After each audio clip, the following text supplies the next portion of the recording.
Hey guys, and today I've come to London Electric Cars. And when I say London, we are in the heart of London. I mean, 5 minutes walk that way and I'm at the Houses of Parliament. That's how central we are.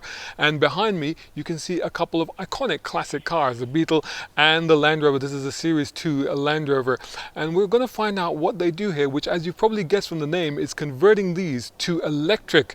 Whoa, is that blasphemy? We'll find out. We'll talk to Matthew Critter, the founder of this company, to see what he thinks about that. Also, what he does, how he does it, how long he's been doing it, and maybe even why he does it. Plus, we're going to go out in this thing and see what it feels like to drive or to be in a classic car that has now been converted to electric.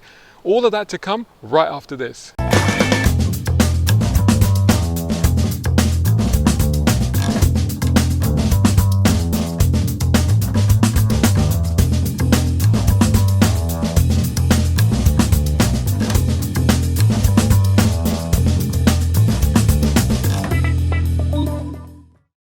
Hi, I'm Matthew. This is London Electric Cars here in Vauxhall, London. And this is our garage. And these are some of the cars that we're working on. We've got a Ford Anglia, Morris Traveller, a Mini, Bentley, Land Rover and a Carman Ghia in this garage. So we started in 2017 in a small underground garage, just me, and then we've slowly grown over the last few years. We're now in under some railway arches in the line from Waterloo to the west coast. We've got 2.5 arches here with a total of 16 cars on site. We're all in various stages of conversion. So we've only done 6 cars, but we've really been focused on the sort of challenge of affordability and also speed. The two are sort of quite closely related. The quicker we can do a conversion, the more affordable it's going to be. And equally, we've been focused on using Nissan Leaf components or salvage components because it's a really good way to bring down the cost. So, for example, you've got a Nissan Leaf motor and gearbox here that's due to be going into the Mini to your right. And what we found is that by using salvage components, we can significantly reduce the cost of a conversion. So we start from 30 grand for the sort of the base conversion. At the moment we take, well, it depends. So if we've done the car before, so something like a VW Camper or a Carman Ghia Beetle, you're looking at around 16 weeks. If we haven't done the conversion before, then we have to do an awful lot of R&D to get it, figure out where we're going to put the batteries, how do we make the motor to the gearbox, stuff like that. And then you're looking, 6 months to a year, even longer, depending upon the car and what the customer's looking for. For example, cars that we may not have worked on, I saw a massive Lincoln Continental in Yeah. the other arch. Yeah. That must be a big project. That's a massive project. That's also has a large amount of restoration in it. So that's something we generally try and avoid because there are better restorers out there, probably cheaper as well, and we really need to focus on the conversion process. But occasionally a customer calls up and offers you a project that you can't really refuse, and the Lincoln's one of those. It's just incredible. And there's a Healy there as well. And, Yeah. and you said, and so you're doing international projects as well, because both of those are going to the UAE. Absolutely, yeah. Absolutely. We've got the Lincoln came from New Jersey, arrived here. We're going to convert it and then send it to Dubai. We've got a Bentley behind you that's due to go back to Ireland, arrived from Ireland. Well, we're one of the earliest companies to start doing this in an affordable fashion, and consequently, people sort of pretty much from all over the world have gotten in touch to see if we can convert cars. This is a really good example of some of the pressures that cause someone to do a conversion. The customer in this case has 2 daughters who don't want to get into a combustion engine car. This is the love of his life, well, probably apart from his daughters and wife. It is the love of his life. He really wants them to be able to enjoy the things he enjoys. And so he wants to convert it. And then you come up against the obstacle of the price. And for how he intends to use it, which, let's face it, it's not going to be driven aggressively, then a Nissan Leaf motor is in this particular situation is absolutely fine. at the end of the day, it's about affordability, and by using Nissan Leaf components, and also by trying to repeat the process as much as possible, we hope to be able to bring down the cost a lot.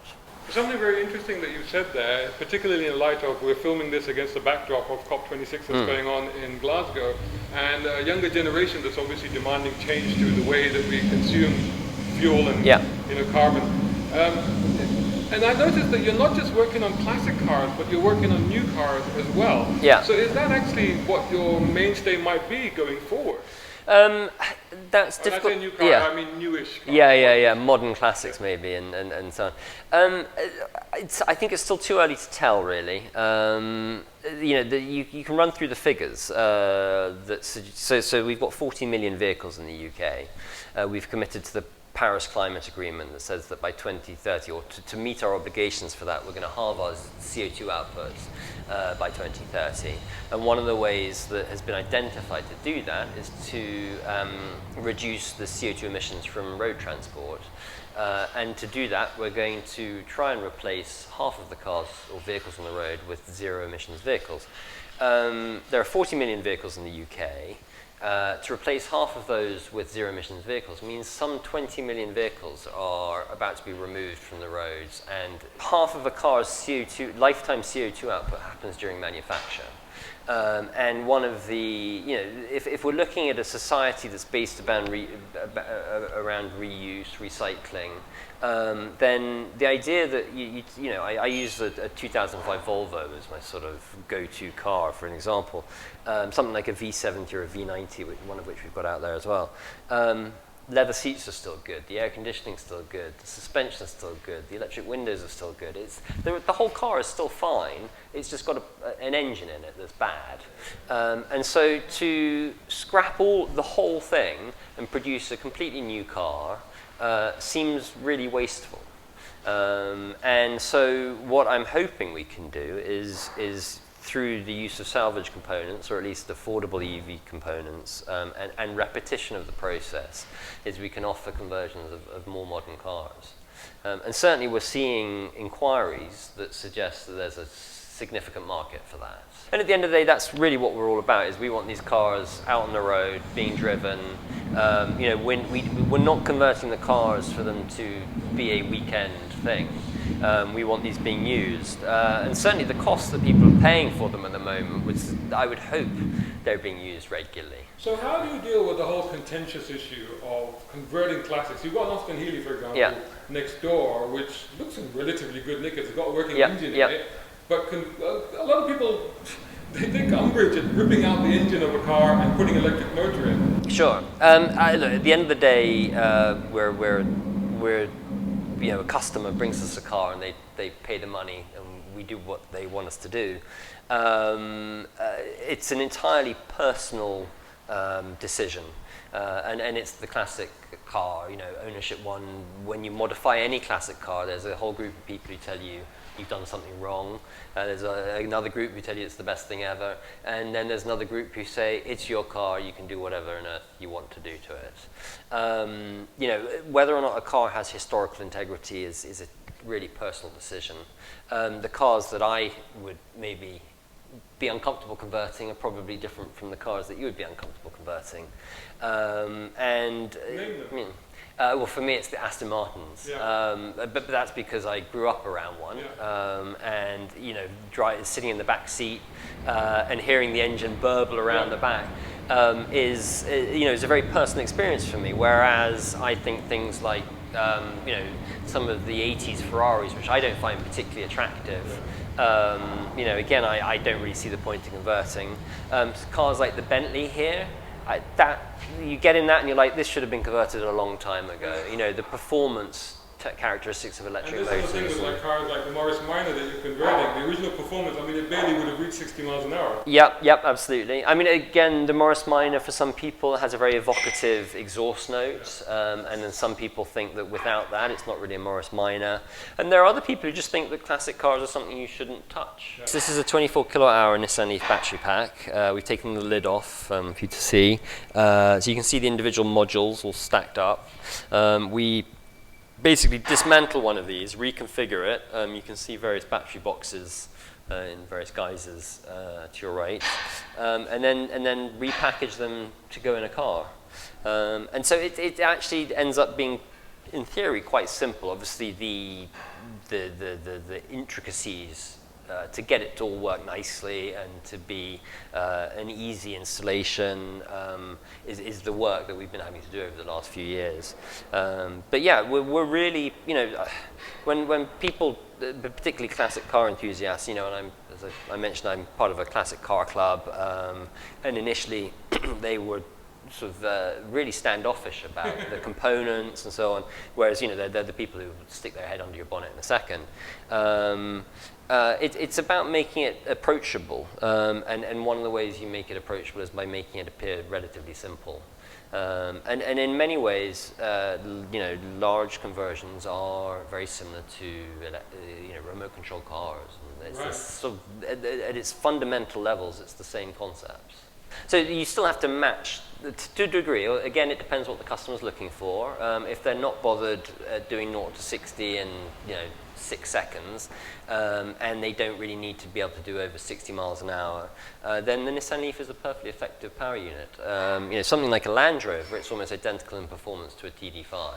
Obviously, you have full torque from 0 RPM. You have to look at the environment that people are using their cars in these days, and also either ask the customer, or they've arrived at that point already, whereby they're a little pragmatic about how the car is used. You take London, for example. The average speed limit in most of central London these days is 20 miles an hour. So you can drive around in a Bentley with a Nissan Leaf motor or a Tesla motor. What does it make difference? If one car can do 0 to 60 in 4 seconds and the other might not even get to 60, if 20 miles an hour is your speed limit, then it's a leveler. So I think part of what we're seeing with the electric car revolution is people reevaluating how they use their vehicles. And I hope, and certainly for our pricing, how we'd like our pricing to go based upon mileage, that you use with your car, range. We're hoping that people start to say, well, the average vehicle journey in central London is under 10 miles, and I think the average journey in the country, as a whole, is around 10 miles. So if you're able to get people to realise that they actually use their cars mostly for short journeys, then this fixation on range hopefully will dissipate. So we are London Electric Cars. We're on Instagram at London Electric Cars. Our website is londonelectriccars.com. We've got a contact us form on our webpage, or drop us a message through social media. Okay, so Matthew, what are we in? I mean, this looks like an old Land Rover, but it's not making the normal engine noises that I would have expected it to make. It's a 1969 Series 2A Land Rover. It would originally have had a 2.25 petrol engine in it, and that's been replaced by an HP EVS AC50 and 18 kilowatt hours of batteries, hence why it's not making any noise at all. Yeah. And how long did this one take to put together? So this was the second car I converted after the Morris Minor. I made a bit of a mistake with this in that I agreed to do the restoration on it as well, oh, right. which is something I guess is a learning experience. And being an old Land Rover, there was a lot of restoration to do on it, and there's still a lot of restoration to do on it. But it drives now, so we've handed it back to the customer, and if he wants to do that, that's up to him. But yeah, now it's used as a sort of daily run around. You can see where we pull off in second gear. It keeps up with London traffic quite nicely. It's still got a full clutch and gearbox, so I can change gears into third. So actually, how does that work with an electric car? Because obviously old modern electric cars don't have manual gearboxes, but you still have that here. Yeah, so it's a function of the size of the electric motor that you want to install, and that's then a function of the price that the customer's looking to pay, and also how invasive you want the conversion to be, and also what the customer's looking for. And with a lot of classic cars, we find that customers are actually rather keen to keep the gearbox. And obviously it makes for a slightly more affordable conversion, because you're then not having to find some way of replacing the gearbox. So basically, the less you do to a car, the more affordable it is to convert. But how does that work in terms of driving? Because I mean, surely the electric motor has a constant torque, doesn't it? Yes, it does, but it still has it still has a sort of torque, a vague torque curve, and if you match the electric motor performance quite closely to the electric one, then you end up driving it in a rather similar fashion. Obviously, because you've got full torque from 0 RPM, you don't use, say, first gear in the way that you might do previously. And when it comes to pulling away from the lights, you just put your foot on the accelerator and off you go. And if you're in second gear, you accelerate quite quickly, and if you're in third gear, you don't. So your gear selector becomes almost like a torque selector, which I guess it is in a petrol car too, but you just have the fact that you can't let the motor stall. So in this one, you don't use the clutch apart from when you're actually changing the gear. Yeah, exactly. So when we came to a stop there, I didn't have to use the clutch. Pull away without the clutch. When there's tension in the gearbox, so when you're actually at speed, then you can use the clutch to change gears. When it comes to stopping, starting, then you don't really need to worry about it, because you can't stall an electric motor like you would a petrol motor. So driving around like this in central London, again, the average speed limit is 20 miles an hour, so I'm not going to be racing anyone particularly. And so you kind of drive it like an automatic. You leave it in one gear and just sort of cruise around. If I'm, say, racing a taxi off the lights or something for lane position, then I might pull away in second. And then when we're up to speed, I might change to third. But what other changes did you have to make? I mean, I noticed that inside it all looks the same, right down to all those little levers that Land Rovers have. Apart from this digital box over here. Yeah, and that's something that's quite common for our conversions. Is the customers really want to retain as much of the original feel of the car as they can, and that normally starts with the interior. Obviously, every customer is slightly different. Some want big display, some want no display. The car and gear that you saw, the customer's really been explicit that there's to be no sign that it's conversion at all. And if there's a problem with any, if we want to give them a warning light, then that's done through the alternator light, which obviously is no longer relevant. Right. And then a proper fault display is in the boot. Whereas this guy, he just wanted, whatever was simple for us to install and get out the door. So this is telling you how much range is available? Yeah, you've got battery voltages, you've got amps that you're using, you've got volts of the actual battery pack.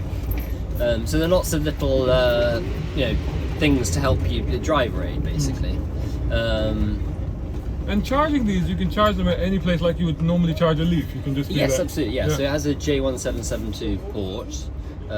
So you can plug it into one of these chargers on the side of the road, or you can also charge it at home. So yeah, it basically has the same port that you'd find in a Nissan Leaf. And I'm sure that they're all different, but for example, in the case of this particular car, how long does it take to charge, and what's the sort of range on it? So this has 18 kilowatt hours. It'll do probably 35 miles. Again, the owner lives in Chelsea, works in our space. His average journey is 5 or 6 miles, so he's charging once a week. All right. In terms of charging time, it has a 3.3 kilowatt charger in it, so you're looking 4 or 5 hours. And obviously you've got all the levers and everything on here. Is this still all-wheel drive? Yes, absolutely. Yeah, absolutely. So we've got videos of him towing shipping containers around with it. Oh wow.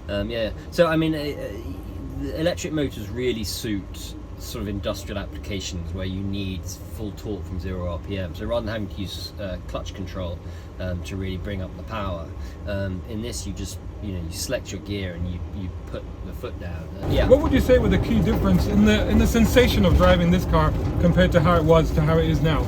Obviously you don't have the sound of the engine, and you're not having to work to accommodate the RPM range of the engine. It's so much quieter. If we were in it wouldn't be too bad at sort of driving around at the speeds we're driving around in. But the engine makes noise, and if you were doing, say, 40 miles an hour, we'd be struggling to have a conversation. Yeah. And obviously, we're also not, exuding fumes. Yeah. So it's quieter, and it's also not stinking everyone out as we drive past them, which is really the most significant aspect. Because we're driving down narrow London streets. Yeah, we're in the middle of London, which is normally, this is a ULEZ zone and a congestion zone, so they don't like, gas guzzling, dirty cars around here, do they? And this might look like it is, but it isn't. No, exactly. And then it's exempt from ULEZ, it's exempt from congestion charge, it's exempt from road tax.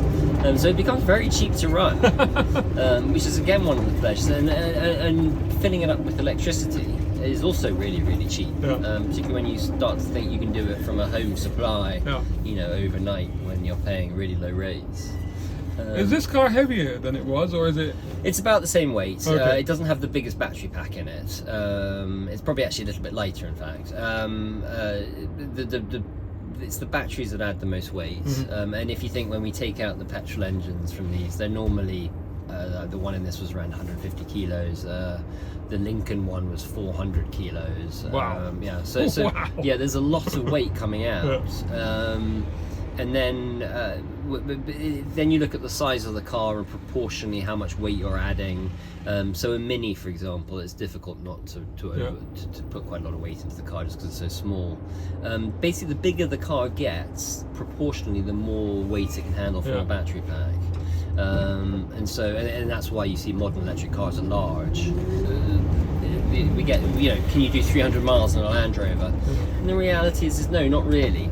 200 miles is realistically the maximum you can fit into. The max limit, based on what you're using at the moment. But that's likely to change, though, isn't it, going forward? I certainly hope so. I mean, every week there's some wonderful new innovation coming into the electric car world. I know from certain companies that we've been speaking to, people are working on 1 megawatt charging, which is I believe is a faster energy transfer rate than petrol, than petrol.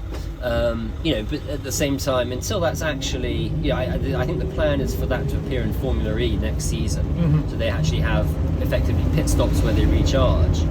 But for that to actually, that'll be interesting. It'll be amazing, and but equally utterly terrifying. I mean, that's potentially 1,000 amps that you're charging at.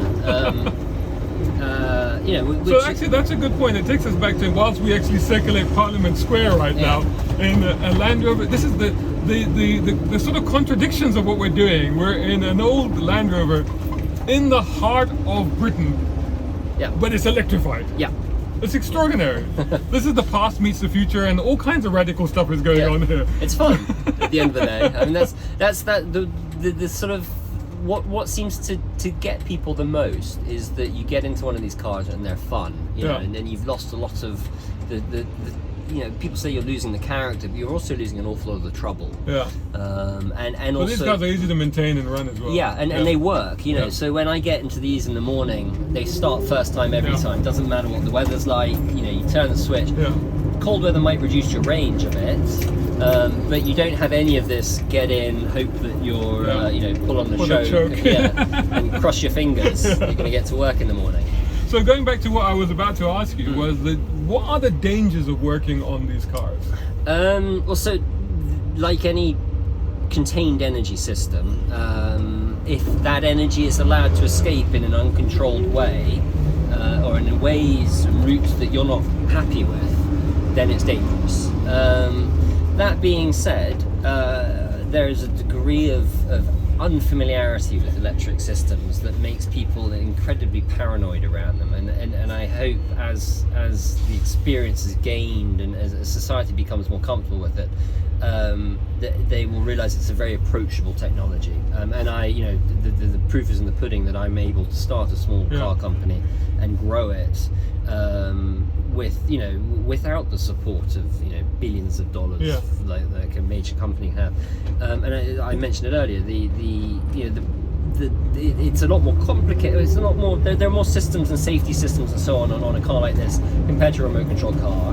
But at the end of the day, and I say this to young people who are keen to get into EVs and work and stuff. a electric skateboard, an electric bike, a remote control car. They're all using exactly the same ideas, which is batteries, a controller, and a motor. Once you get into this side of the stuff, you've got safety stuff just to manage, make sure that nothing particularly bad is going on. But ultimately, it's a very approachable, simple system. And people have been converting electric cars to electric for a long time, because at the end of the day, all you actually need is batteries, motor, and a controller. Yeah. And that controller can be as simple as a big variable resistor that something is swiped back and forth across it. So they can be implemented in a very, very simple way. Obviously, you don't get into modern OEMs and they're getting very complicated, but at its heart, it's a very simple technology. So, in terms of danger, because that was your original question, like everything, you need to approach it with a clear idea of what you're looking to achieve. You need to have proper safety processes in place. The most important of which is what I always teach my guys, is slow down and think about what you're doing before you do it. Have a voltmeter, because the voltmeter is your friend, and check everything before you do it. And then there are other sort of secondary things, like I mentioned. You don't have two people working on an HV system at the same time. But ultimately, it's about gaining experience, and I think we'll find it's no more dangerous or less dangerous than working on a petrol system. So final question then. I mean, you did earlier mention some of the cars that you wouldn't want to convert. Yeah. What is a car that, aside from the ones that you're working on at the moment, that you would really love to try and convert? I've got a wonderfully weird one. The Aston Martin Lagonda. Hang on, you just said you weren't going to do Aston Martin. Oh, no, so I meant the DBs. No, right, but, okay, so the Lagonda... So the Lagonda is like the wedgie one? Yeah, exactly. Right, which was originally awesome. meant to be the spaceship kind of super tech. And unfortunately, it was a disaster for them. It was way too before its time. I love that car too. Incredible. And I just think that I'd love to get my hands on one of them. Part of the reason I got into this was I have a little Triumph Spitfire. And driving that is just an absolute joy, except when you come to a stop and your fumes catch up with you and you're then sitting looking really cool, but your eyes are watering a little bit, and it's stinky. And then you look at cars like that when they're converted to electric, and all of a sudden you get this complete silence, and it's serene and tranquil, and they're wonderful. I'll tell you what, that would be really interesting. I'd love to see an electrified Lagonda. That would be very, very cool. I hope somebody brings you one soon. Me too.